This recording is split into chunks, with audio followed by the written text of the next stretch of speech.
And there's a lot of added value that we can help corporates with, as you said, with hackathons, with consulting, with workshops, with a whole heap of stuff. But it starts off with actually getting them to the table. And this is what this forum is about. How do we get them to a table? And what we've got is a process. And I want to share with you the process of actually getting people inspired, engaged, enthused, and where to from here. What is the BAM fam? I call it a BAMFAM. How do we actually book a meeting from a meeting? So once we get the right audience to the table, how do we then take that CEO who's come and visited our forum and said, okay, where to from here? Are you going to do a hackathon? Are you going to do a workshop? Are you doing consulting assignment? Whatever it might be. So the members of this forum are the choir. The members of this forum are the choir.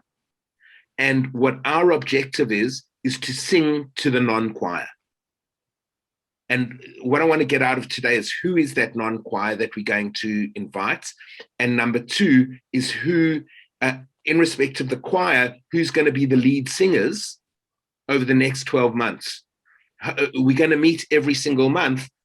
Who's going to be the singers? Who's going to be the panel? Who is going to be the choir? And let's actually have a group, or every month, have a panel or a person talking about an issue. Because one of the things that you can do if we're going to meet now and then meet again in 6 months' time, nothing's going to happen. But if we can actually meet on a regular basis and